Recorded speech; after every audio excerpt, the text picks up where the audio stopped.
Chinmay and you are watching Chinmay's Facecast. Today we will discuss about a new topic on the chapter Alternating Current, that is about power in an AC circuit. जैसे कि हम लोगों को पता है कि अगर कोई मैकेनिकल सिस्टम हम लोग लेते हैं तो वहां पे हम लोग मैकेनिकल पावर कैलकुलेट करते हैं टू नो इट्स एफिशिएंसी और to know how much of energy the system is consuming in a particular time. तो वैसे ही हम लोग यहाँ पे पावर निकाल सकते हैं एक इलेक्ट्रिक सर्किट पे, जैसे कि mechanical energy stored per time और the mechanical work done per time gives the mechanical power, वैसे ही electric energy consumed with respect to time can give us the electric power. तो अल्टरनेटिंग करंट अगर कहीं circuit पे flow कर रहा है तो वहां पे हम लोग पावर कैसे निकालेंगे उसके बारे में आज हम लोग डिस्कस करेंगे। उससे पहले मैं आप सबको बताना चाहती हूँ कि अगर आप लोगों ने अभी तक मेरा चैनल सब्सक्राइब नहीं किया है तो अभी कर लीजिए and please don't forget to press the bell icon to get the notifications of all the new coming videos, क्योंकि आगे आगे हम लोग काफी इंटरेस्टिंग चैप्टर्स और भी डिस्कस करने वाले हैं। ठीक है, तो चलते हैं हमारे टॉपिक पे। पावर डिस्कस कर रहे थे हम लोग। अच्छा, जब हम लोग डायरेक्ट करंट की कोई सर्किट लेते हैं तो वहां पे पावर कैसे निकाला जाता है? Power is equals to the amount of voltage applied and multiplied with the current flowing in the circuit, because यहाँ पे वोल्टेज और करंट उसकी एक फिक्स वैल्यू होती है in case of direct current. But in case of alternating current the scenario is not the same, because what happens in case of alternating current, we have already discussed in the previous videos, we have discussed in different videos about alternating current flowing through a resistor, flowing through a capacitor, flowing through an inductor। तो उस सारे cases में हम लोगों को क्या मिला था कि जो अप्लाइड ईएमएफ होता था वो होता था E equals to E not sine omega T. ये तो फिक्स होती थी, ये हम लोग अप्लाई करते थे। लेकिन उसके वजह से सर्किट में जो करंट फ्लो करता था थ्रू अ रजिस्टर और थ्रू अ कैपेसिटर और थ्रू अ इंडक्टर, वो कैसा होता था? अगर हम लोग रजिस्टर लेके देखते थे तो वहां पे हमें मिलता था I equals to A naught sine omega T. जिन लोगों ने वो सारा वीडियोस मिस किया हुआ है उसका लिंक मैं डिस्क्रिप्शन बॉक्स में दे दूंगी, आप लोग देख लीजिएगा। अगर हम लोग प्योर इंडक्टर लगाते हैं तो इंडक्टर में करंट का एक्सप्रेशन कैसा आता है? I equals to I not sine omega T minus pi by two. यहाँ पे देखिए सिर्फ ई साइन ओमेगा टी है, ये भी साइन ओमेगा टी था, तो इन दोनों के बीच कोई भी फेज डिफरेंस नहीं है। लेकिन अगर हम लोग इंडक्टर लगा रहे हैं, सिर्फ इंडक्टर ले रहे हैं, तो वहां पे क्या हो रहा है? फेज डिफरेंस आ रहा है। कितने अमाउंट का? पाई बाई टू अमाउंट का। लेकिन वो जो फेज डिफरेंस है, in that case we can say that the current is lagging behind the EMF, क्योंकि यहाँ पे omega T minus pi by two है। इसका मतलब करंट ये ईएमएफ से पीछे चल रहा है। वैसे ही हम लोग कैपेसिटर में देखते थे कि I equals to I not sine omega T plus pi by two. That means in this case current is leading the EMF, इससे ये ज्यादा आगे चल रहा है, पाई बाई टू फेज ये आगे चल रहा है। इसके बारे में हम लोगों ने डिटेल्स में डिस्कस किया हुआ है। तो अभी यहाँ पे देखेंगे तो कोई भी सर्किट एलिमेंट हम लोग ले लेंगे, लेकिन वो क्या होता है? करंट उसमें साइनोसॉइडली वैरी करता है और हम लोग जो वोल्टेज अप्लाई कर रहे हैं वो भी साइनोसॉइडली वैरी कर रहा है। तो इस केस में हम लोग पावर कैसे निकालेंगे उसके बारे में आज हमारा ये डिस्कशन है। ठीक है, तो power in an AC circuit निकालने के लिए आज यूजुअल हमारे पास जो ईएमएफ होता है वो हमें पता है कि इंस्टैंटेनियस ईएमएफ वो होता है E equals to E not sine omega t. मैं इंस्टैंटेनियस क्यों लिख रही हूँ? क्योंकि यहाँ पे जो ईएमएफ है ये टाइम डिपेंडेंट है, तो टाइम का कुछ भी वैल्यू हम लोग यहाँ पे पुट करेंगे तो ये वैल्यू इंस्टेंटेनियसली चेंज हो जाएगा। तो at any instant of time we can get different values, so इसीलिए इंस्टेंटेनियस ईएमएफ लेंगे। Suppose at any instant, suppose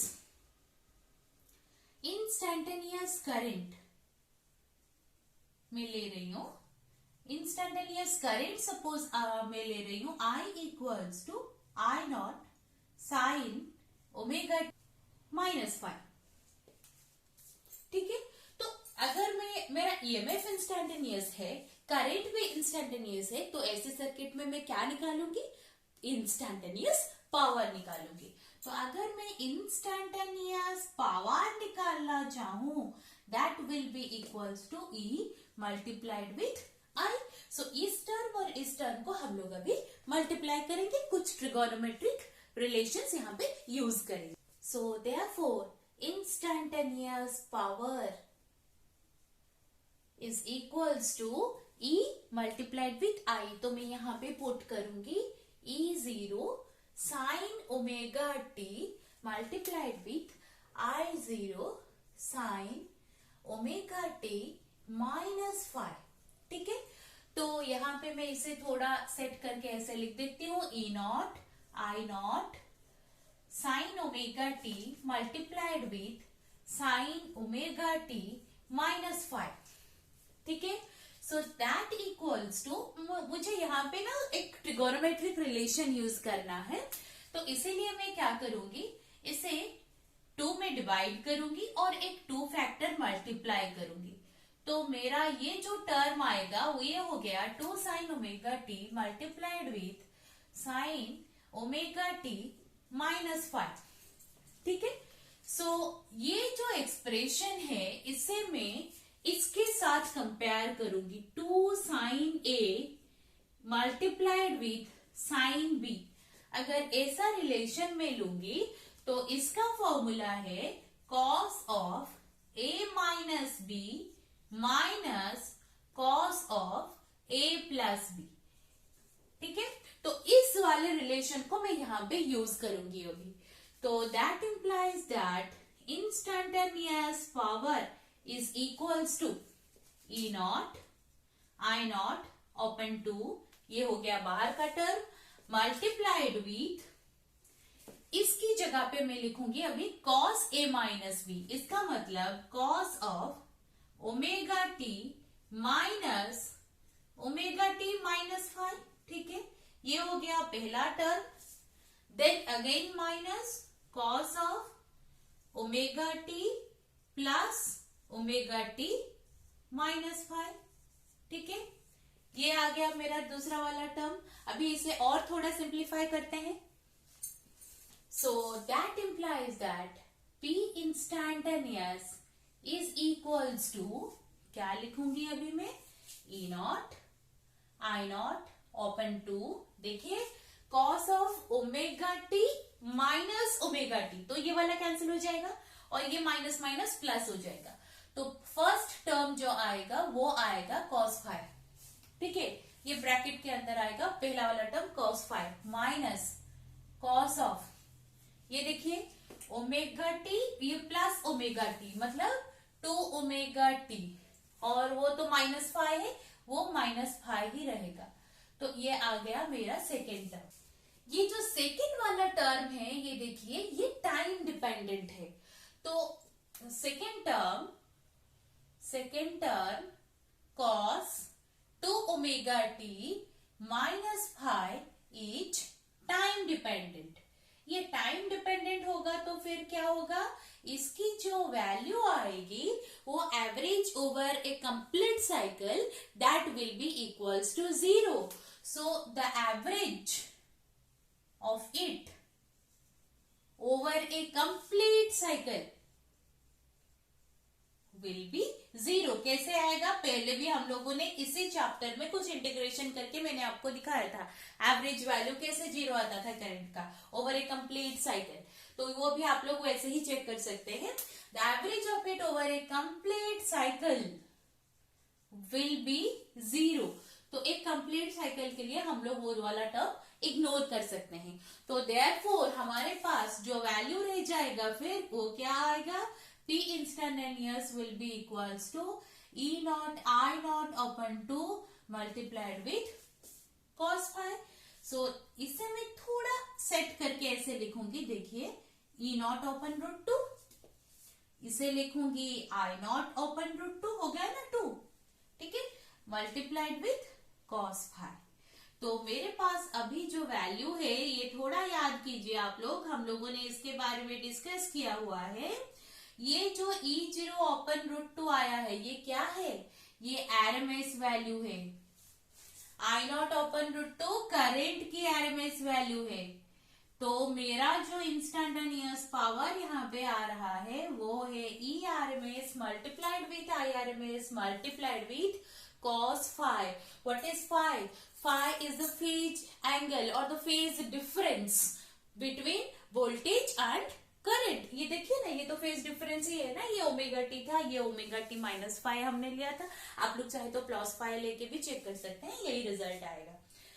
तो E R M S multiplied with I R M S multiplied with cos phi. ये जो cos five है ना, इसे power factor बताते हैं. इसके बारे में हम लोग डिटेल्स में भी डिस्कस करेंगे. एलसीआई सर्किट में भी इसके बारे में डिस्कस करेंगे आगे नेक्स्ट वीडियो में. ठीक है, तो ये आ गया मेरा इंस्टैंटेनियस पावर का एक्सप्रेशन. अभी जैसे मैंने आपको बताया था, हम लोग इंडिविजुअल सर्किट के बारे में अभी डिस्कस करेंगे, क्योंकि ये तो जनरल हो गया ना. तो मुझे कैसे पता चलेगा कि what is the power consumption in a purely resistive circuit और प्योरली कैपेसिटिव सर्किट और प्योरली इंडक्टिव सर्किट. अगर ऐसा पूछा गया होगा तो आप लोग कैसे कैलकुलेशन करेंगे. So now we will discuss about some special cases. जैसे कि फर्स्ट हम लोग देखेंगे प्योरली रेजिस्टिव सर्किट. अगर प्योरली रेजिस्टिव सर्किट होगा तो वहां पे फेज डिफरेंस क्या था? ई था ई नॉट साइन ओमेगा टी, आई था आई नॉट साइन ओमेगा टी. तो वहां पे फेज डिफरेंस क्या था? 0. तो यहाँ पे फेज डिफरेंस जो है phi that is equals to 0. तो कॉस फाई कितना आ जाएगा? cos phi will be equals to 1. तो अगर cos phi की जगह पे यहाँ पे मैं 1 पुट करूंगी तो P इंस्टैंटेनियस की वैल्यू क्या आएगी? P will be equals to ERMS multiplied with IRMS. तो ये होगा total power consumption in case of a purely resistive circuit. वैसे ही अगर हम लोग देखेंगे यहाँ पे प्योरली कैपेसिटिव सर्किट, तो कैपेसिटिव सर्किट अभी शुरुआत में मैंने बोला था कैपेसिटिव सर्किट में करंट कितना आता है? I equals to I not sine omega T plus pi by two. E equals to E naught sine omega T है, ये sine omega T plus pi by two है. तो फेज डिफरेंस कितना है वहां पे? Pi by two. तो phi will be equals to pi by two. तो वहां पे कॉस पाई बाई टू कितना आएगा? Equals to 0. सो पावर कितना आ जाएगा यहाँ पे? देखिए cos पाई बाई टू 0 आ गया, मतलब ये cos फाई की वैल्यू है ना, ये cos फाई की वैल्यू है ना. तो cos फाई 0 हो गया. तो पावर के एक्सप्रेशन कितना आएगा यहाँ पे? Power will be equals to 0. इसका मतलब प्योरली कैपेसिटिव सर्किट में इलेक्ट्रिकल पावर कंजप्शन नहीं होता. वैसे ही हम लोग देखेंगे प्योरली इंडक्टिव सर्किट में. तो प्योरली इंडक्टिव सर्किट में क्या है? वहां पे भी phase difference pi by two है. कैसे? क्योंकि I equals to I not sine omega T minus pi by two था. तो फेज डिफरेंस अगर पाई बाई टू आ गया तो cos phi will be equals to cos pi by two that is equals to 0.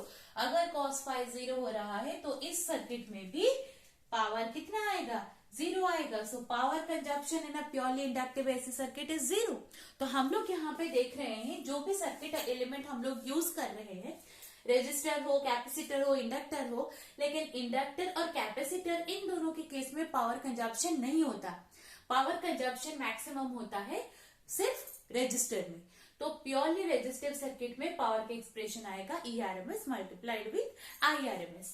ये जो टर्म है ना ERMS multiplied with IRMS, this is not the actual power, this is the apparent power. ये वाला term, this one is the apparent power. Apparent power के साथ ये जो cos फाई टर्म, ये होता है पावर फैक्टर. ये मल्टीप्लाई होके हमें जो मिलता है वो होता है एक्चुअल पावर, और इसे हम लोग बताएंगे ट्रू पावर. तो हम लोग बता सकते हैं कि true power is equals to apparent power multiplied with power factor. ठीक है, तो ये हो गया true power. True power will be equals to, ये हो गया एपरेंट पावर मल्टीप्लाइड विथ, इसे हम लोग बताएंगे पावर फैक्टर. ठीक है, इसके बारे में हम लोग डिटेल से डिस्कस करेंगे एलसीआई सर्किट में. तो यहाँ पे हम लोग देख रहे हैं कि जो पावर कंजप्शन और the average power consumption in case of a purely inductive circuit और प्योरली कैपेसिटिव सर्किट बिकम्स 0. तो ये दो सर्किट जो होते हैं, कैपेसिटिव सर्किट हम लोग लेंगे, प्योरली कैपेसिटिव या प्योरली इंडक्टिव सर्किट लेंगे, वहां पे जो करंट फ्लो करता है उसे हम लोग बताएंगे वॉटलेस करंट। क्या बताएंगे? Wattless current. वॉटलेस करंट किसे बताते हैं? The amount of current which is flowing in an AC circuit in which power consumption is zero is known as wattless current. Watt something signifies power, तो यहाँ पे power zero हो जाता है। तो अगर पावर जीरो हो रहा है मतलब पावर लेस करंट, इसका मतलब उस टाइप का करंट फ्लो होने से सर्किट में पावर कंजप्शन नहीं हो रहा है, इसीलिए इसे हम लोग बताएंगे वॉटलेस करंट। तो अगर आपको पूछा जाए कि in which circuit we can get the wattless current, the answer will be purely inductive और purely capacitive circuit. And why? Because in that case the current and the EMF, they are differ in phase by a phase angle of pi by 2. This is the simple answer. Okay, so this is all about our power consumption in a AC circuit. So next हम लोग मिलते हैं एक new video में, वहां पे हम लोग डिस्कस करेंगे about LCR circuit, which is very very important and very very interesting. So please stay tuned to see the new videos and don't forget to press the bell icon. Thank you.